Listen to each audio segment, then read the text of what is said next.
Have you ever looked at a beautiful flower garden and thought, I would love to grow that, but I really don't want to spend weeks starting seeds indoors, buying special equipment, or trying to figure out complicated planting schedules?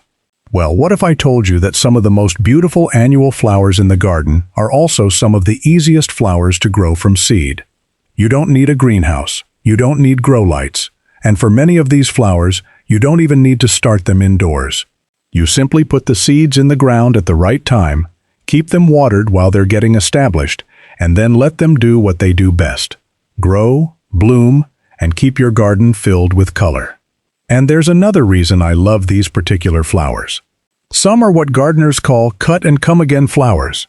That means the more flowers you cut, the more the plant keeps producing. So instead of getting one short burst of flowers, you can have blooms continuing throughout the growing season. Others, especially certain sunflowers, produce one main flower per stem. For those, succession planting becomes your friend. You plant one group, wait a week or two, plant another, and then another. That way, you aren't putting everything in the garden at exactly the same time and ending up with everything blooming and finishing at once. Before we get into today's list, though, I have a major announcement. The gardening guide you've been writing to me about for months is finally here. The Plant Once Garden digital ebook is officially out. You have been incredibly patient with me while I took the time to get this right. It is approximately 150 pages of everything this channel teaches, gathered into one complete downloadable reference. Designed digitally with a hand-drawn heritage cover and warm cream pages that look and feel like a guide your grandmother would have owned. Inside, you'll find the 90 perennial plants that come back every year with almost no labor, 6 complete garden plans, the no-labor planting calendar, and the hydrogen peroxide method explained completely. I've also included the specific perennials that bring hummingbirds singing and dancing right outside your window, the chapter on what your garden becomes over 20 years, and the mistakes that kill perennials. This is a reference you can lean on for the rest of your gardening life. You can scan the QR code on your screen right now, or click the link in the pinned comment or description below to instantly download your copy. Thank you again for your patience. Now, back to the garden. One thing you'll notice about all 10 flowers we're talking about is that timing matters more than complicated equipment. For most of the warm season flowers on this list, you want to wait until the danger of frost has passed and the soil has warmed before direct sowing outdoors. That's especially important for flowers like zinnias, cosmos, marigolds, and sunflowers. For the cooler season flowers, you have more flexibility. Bachelor's buttons, calendula, sweet peas, and Phacelia can handle cooler conditions much better. And while the exact calendar date will depend on where you live, the principle is simple. Don't plant according to someone else's calendar. Plant according to your local conditions. Most of these flowers also appreciate plenty of sunlight. Give them a good sunny location, keep them watered while they're establishing, and you'll be surprised at how little fuss they actually require. So let's get into the first 3. Number 1. Zinnias. If I had to choose one flower from this entire list for a beginner, zinnias would be right at the top. They are reliable, prolific, productive, and incredibly rewarding from seed. And one of the best things about them is that they are cut-and-come-again flowers. You don't have to keep planting new plants every time you cut a bouquet. Once that plant gets established, you can continue harvesting flowers throughout the season. Zinnias are warm season annuals, so direct sow them outdoors after your last spring frost when the soil has warmed up. And don't think there is only one type of zinnia. There are varieties that stay short enough for the front of a flower bed, varieties that reach around 3 feet tall, and varieties with enormous flowers and long, strong stems that are fantastic for cutting. One of my favorites is Cinderella Peach, which produces beautiful apricot melon flowers with a fluffy, almost dahlia-like appearance. Then there's Queen Lime Blush, with that unusual combination of soft lime and blush pink. Queen Lime Orange brings warmer apricot and orange tones, while Benary's Giant Salmon Rose gives you those enormous, dahlia-like salmon flowers that can reach around 6 inches across. And if you're growing zinnias specifically for cutting, here's a simple test that can make a huge difference. Hold the stem about 8 inches below the flower and gently shake it. If that stem bends or feels flexible, the flower isn't quite ready. But if the stem stays stiff and straight, that's a good indication that the flower is ready to cut. That's the kind of simple trick that makes growing cut flowers much easier. Number 2. Cosmos. Next up are cosmos, and these have a completely different personality. If zinnias feel bold and abundant, cosmos have that delicate, airy, almost magical quality that makes them such a classic cottage garden flower.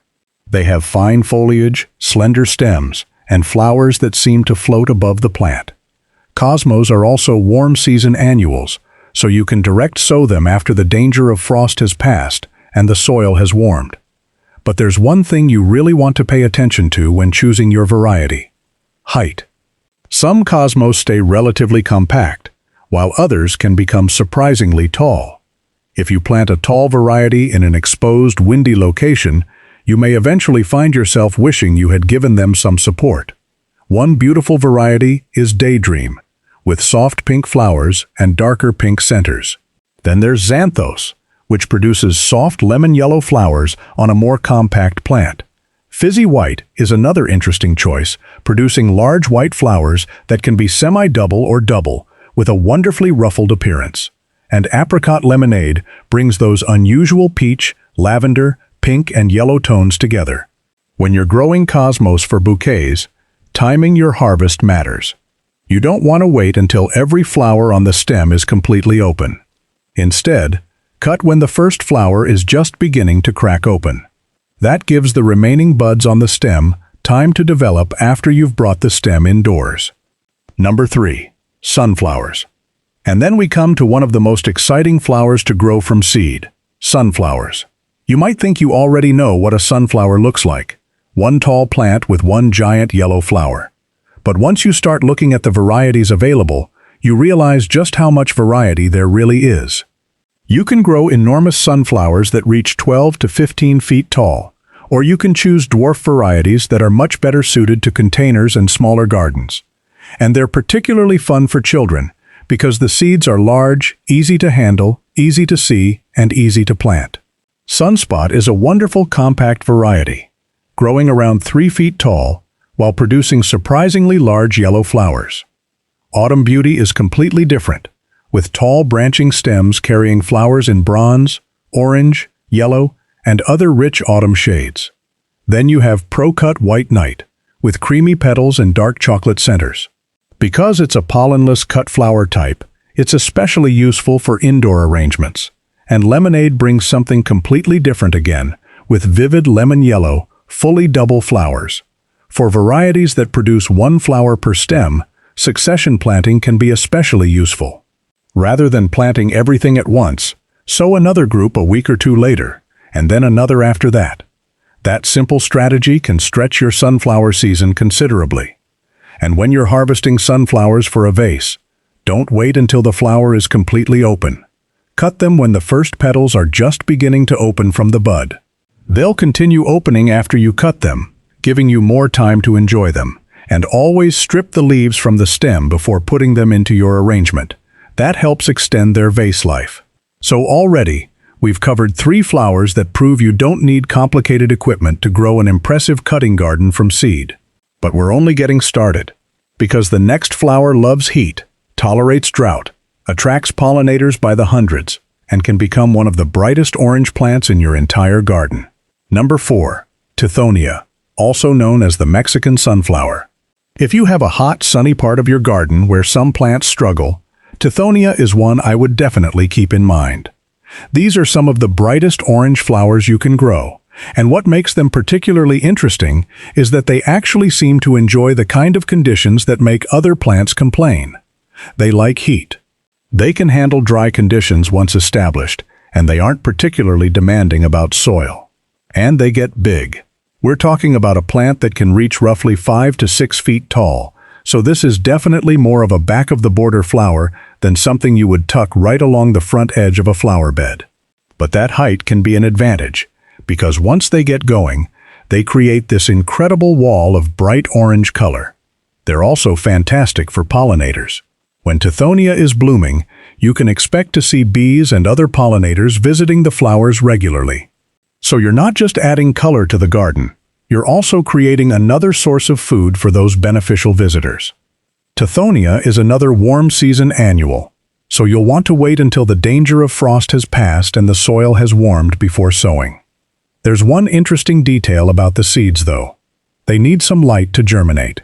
So instead of burying the seeds deeply, barely cover them with soil, or don't cover them at all, and make sure they stay consistently moist while they're getting started. Once they germinate and begin growing, they can really take off. And just like several of the other flowers we've talked about, regular deadheading can encourage continued flowering. The more spent flowers you remove, the more energy the plant can put into producing additional blooms. If you're growing Tithonia specifically for cutting, there's also a slightly different harvesting window. You want the flowers to be about 90 to 100% open when you cut them. Then place the stems into warm water and allow them to condition before arranging them. And honestly, even if you aren't growing flowers for bouquets, Tithonia is one of those plants that can make a garden feel completely different. Those tall stems rising above the other flowers with brilliant orange blooms are hard to miss. Now let's move from a flower that loves heat to one that is much more comfortable with cooler conditions. Number 5. Bachelor's buttons.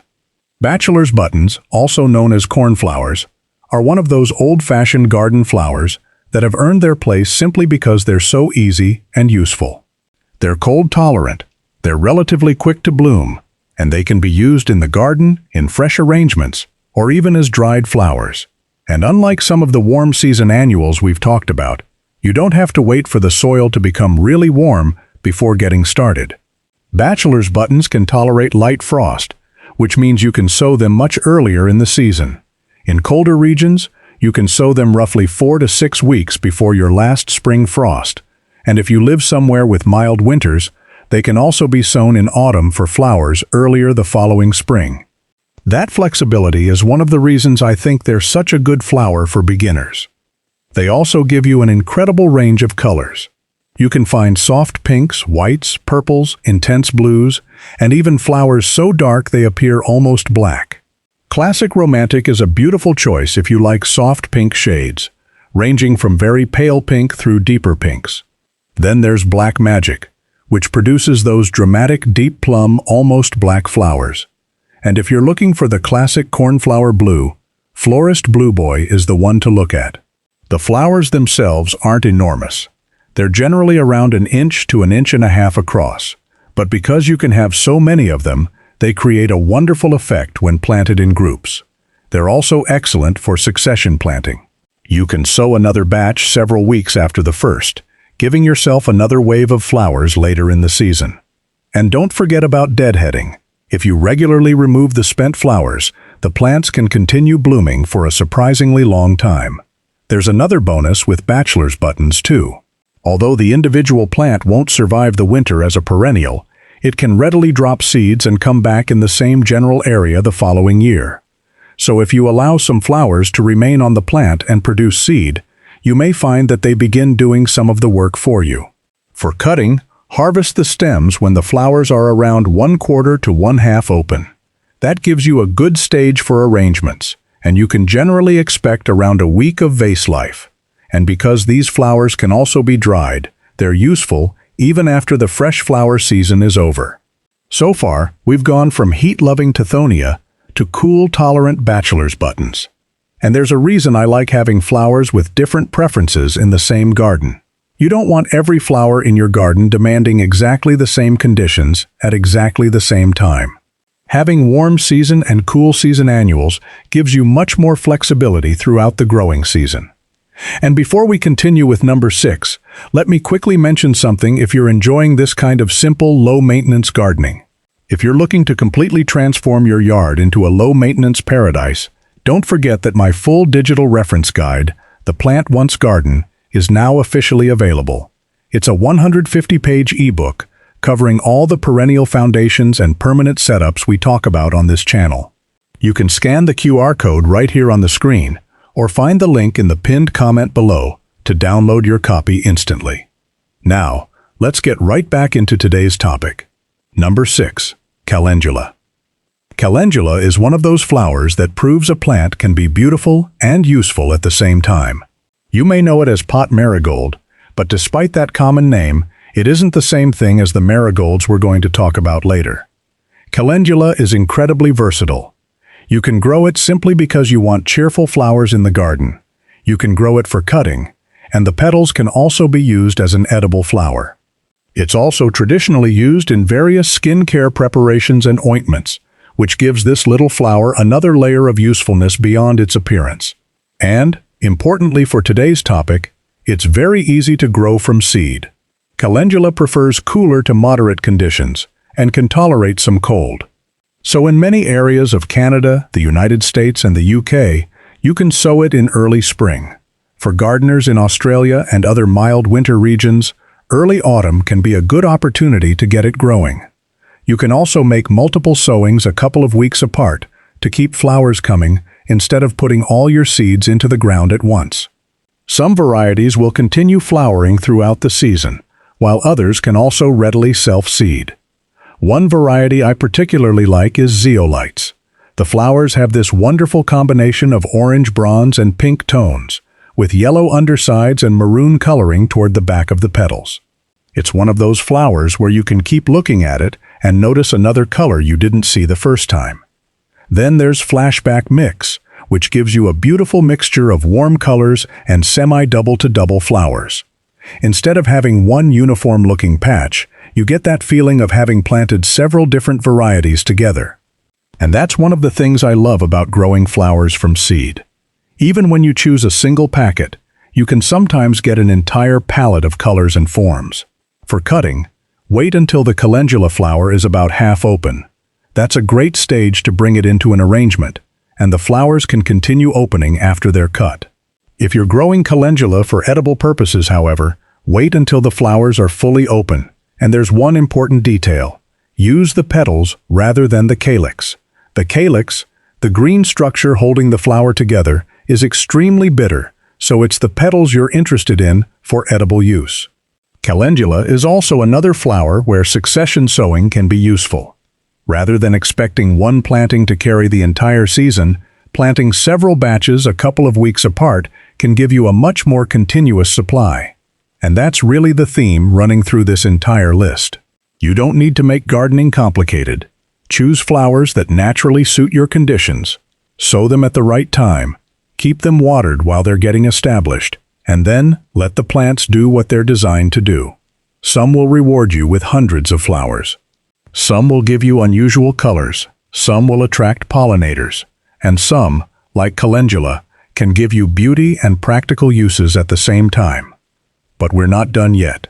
We've covered 6 flowers so far, and the next one is completely different from everything we've talked about up to this point.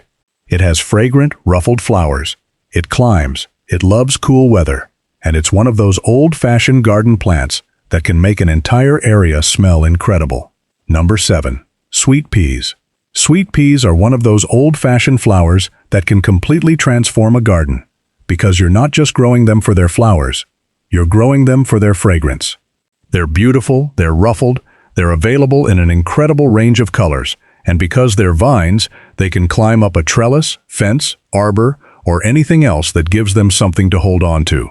And they're actually much more comfortable in cool weather than they are in intense summer heat. That's important because sweet peas are often treated as though they need to be started very early indoors, but they can also be direct sown outdoors. You can sow them roughly 4 to 6 weeks before your last spring frost, and in mild winter regions, you can also sow them in autumn. One thing I would definitely do before planting the seeds is soak them. Put the seeds in water for about 24 hours before planting. This helps soften that outer seed coat and can make it easier for the seeds to get started. Once the seedlings are established, there's another little technique that can make a noticeable difference. When the young plants reach around 8 inches tall, pinch them back. I know that can feel wrong. You've spent time getting this beautiful little plant growing, and now you're supposed to cut the top off? But pinching encourages the plant to produce more branches, which ultimately gives you a fuller plant with more flowering stems. Just pinch the main stem back above a set of leaves, leaving a few sets of leaves on the plant. And don't forget that these are climbing plants.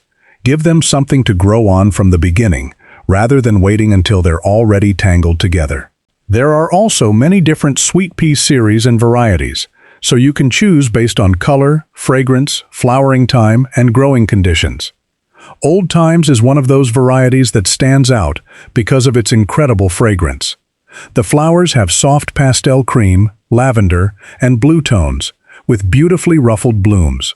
Royal Wedding gives you large, pure white flowers and another strong fragrance, making it particularly useful when you want a clean white flower in an arrangement.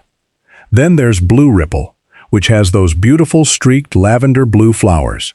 It isn't quite as strongly scented as some varieties, but the color makes it worth growing. And when you harvest sweet peas, don't wait until every flower on the stem has opened.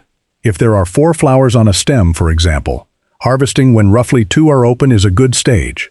The plant will continue producing more flowers as you keep cutting, so don't be afraid to harvest. In fact, with sweet peas, cutting regularly is part of how you keep the plants productive. The one thing to remember is that sweet peas are a cool season flower. If your summers become extremely hot, flowering may slow down during the hottest period before returning when conditions become more favorable. That's why choosing the right sowing time is so important. You're trying to take advantage of the cooler part of the growing season rather than asking the plant to perform through the hottest weather possible. And that makes sweet peas particularly useful for gardeners in places with cooler springs and summers, including many parts of the UK and Canada. Number 8. White orlaya. White orlaya, also known as white lace flower, is one of those flowers that looks far more complicated than it actually is. The blooms have this intricate, lace-like appearance, with bright white petals arranged into flattened, delicate-looking flower heads. The flowers can reach roughly 2.5 to 3.5 inches across, and they make excellent additions to bouquets because they provide a light, airy quality rather than dominating everything around them. But the plant itself is surprisingly straightforward to grow from seed. White orlaya is a hardy annual, which means you don't have to wait for the same warm conditions required by zinnias or marigolds. You can sow it early in spring, around the same general time as bachelor's buttons. And if you're growing it specifically for a long supply of flowers, succession planting becomes particularly useful. Instead of putting every seed in the ground at once, make another sowing roughly 2 weeks later. Then, if your growing season allows, make another one after that. That way, you aren't relying on one planting to carry the entire flowering season. This is especially helpful because white orlaya can slow down once the weather becomes extremely hot. In some gardens, it handles summer surprisingly well, especially when it receives consistent moisture and the roots don't become excessively stressed. But eventually, like many cool season annuals, it can begin to fade. Succession planting gives you a way around that. You can have one planting approaching the end of its display while another is just getting started. And the flowers aren't the only interesting part of the plant. Once the petals have disappeared, you'll notice the green seed pods developing. Those eventually turn brown and can become useful for dried arrangements. If you're harvesting the flowers for fresh arrangements, the timing is important. Cut them when they're around 75% open, while the flower is still crisp and white and before pollen becomes noticeable. That's the stage where they tend to look their freshest. Once you see the flowers beginning to lose that clean, bright appearance, those are better candidates for drying rather than fresh arrangements. And if you're saving seed, allow some of those flower heads to remain on the plant and develop naturally. The seed pods themselves can become an interesting part of the garden before you even collect them. One thing I really like about white orlaya is that it fills a role that some of the larger, brighter flowers don't. Zinnias, sunflowers, and marigolds can give you strong blocks of color. White orlaya gives you something lighter. It can sit between those bold flowers and soften the whole arrangement. And because it can be grown directly from seed, there's no reason it needs to be a complicated addition to the garden. Number 9. Marigolds. Marigolds may be one of the most familiar annual flowers on this entire list. But don't let that make you think there's nothing new to discover. There are so many different types and varieties that you can grow marigolds for completely different purposes. You have tall African marigolds with enormous flowers and long stems. You have smaller French types that work beautifully along borders or in containers. And then you have signet or gem-type marigolds, which produce much smaller flowers and are particularly interesting when you're looking for edible petals. They're also well known as companion plants in vegetable gardens, which gives them another practical purpose beyond simply looking pretty. Marigolds are warm season annuals, so direct sow them outdoors after the danger of frost has passed and the soil has warmed. They can also be surprisingly flexible. Depending on your climate and the variety you're growing, you may be able to sow them later in the season and still get plenty of flowers before the growing season ends. That makes them a useful flower for filling gaps. Maybe you had an area where another plant didn't perform. Maybe you simply want another burst of color later in the season. A packet of marigold seeds can give you another opportunity. One of the classic varieties is crackerjack, which produces tall plants around 3 feet high, with large flowers in a mixture of colors. Because those plants can get tall and top-heavy, they may need some support, especially if they're planted in an exposed location. Sometimes you don't even need traditional staking. If you place them among other plants, shrubs, or perennials, those surrounding plants can help hold them upright. For something much shorter, Illumia vanilla cream is an interesting option. It stays around 10 to 12 inches tall and produces soft yellow, anemone-type flowers, making it particularly useful near the front of a flower bed. And if you love the color of marigolds but aren't a fan of their traditional scent, there's no scented lime green.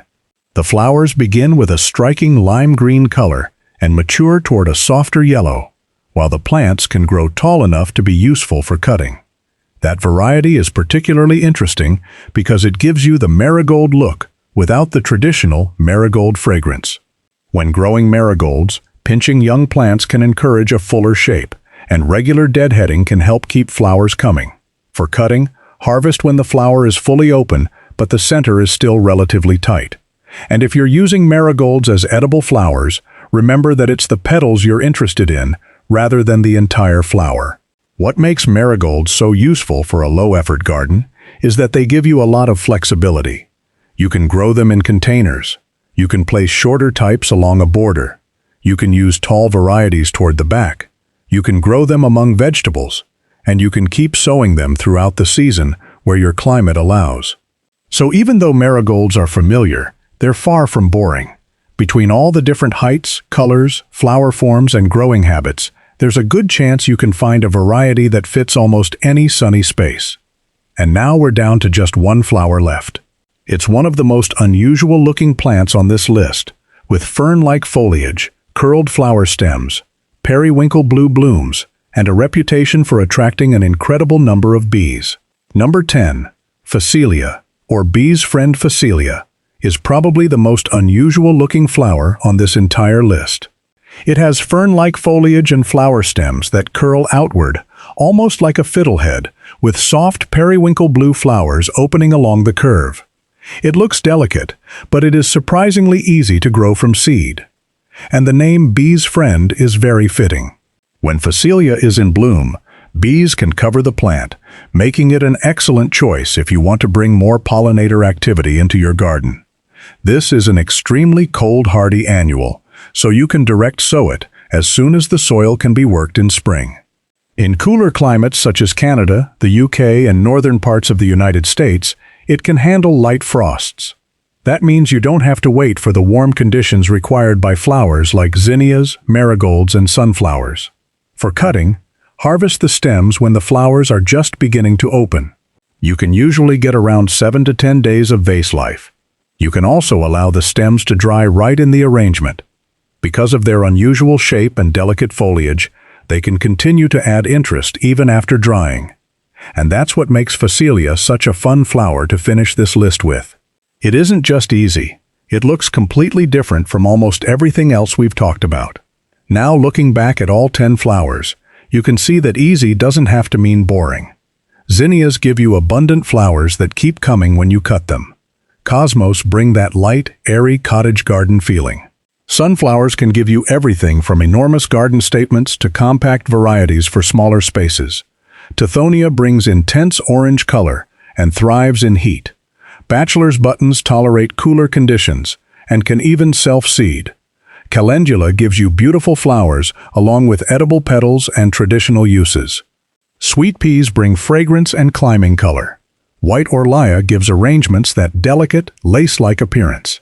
Marigolds offer an enormous range of sizes, colors, and flower forms. And Phacelia adds something completely different while attracting bees. The important thing is not to make growing annual flowers more complicated than it needs to be. For the warm season flowers, wait until the danger of frost has passed and the soil has warmed.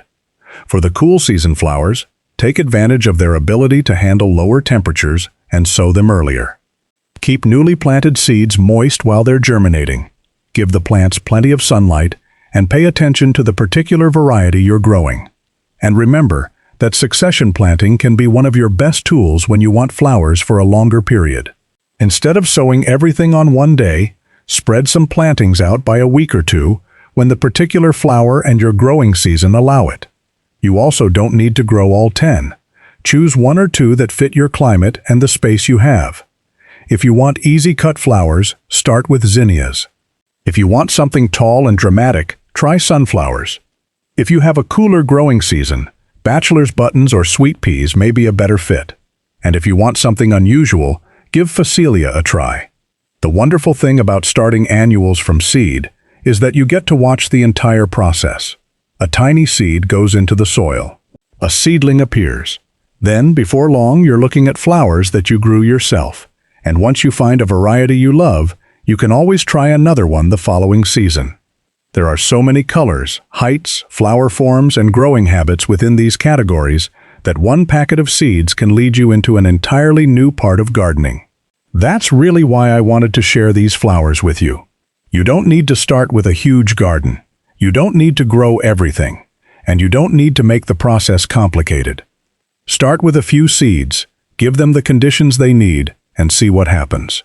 And if you're ready to stop wasting time on plants that die every winter, and finally build a garden that takes care of itself, don't forget to download your copy of the Plant Once Garden ebook. It's 150 pages of everything this channel teaches, completely mapped out for you. Inside, you'll find the perennial foundations and permanent setups, the no-labor planting calendar, complete garden plans, the hydrogen peroxide method explained completely, the perennials that attract hummingbirds, the chapter on what your garden can become over 20 years, and the mistakes that kill perennials. Just scan the QR code on your screen right now, or click the link in the description below to get your instant digital download. Thank you so much for watching. I hope you found at least one flower on this list that you want to try. Maybe it's the reliable zinnia. Maybe it's a towering sunflower. Maybe it's a fragrant sweet pea. Or maybe it's the unusual Phacelia that you've never grown before. Whatever you choose, start with what suits your garden, sow it at the right time, and give yourself the chance to see what happens. Because sometimes the easiest flowers are the ones that give you the most rewarding results. Thank you so much for watching, and I'll see you in the next video.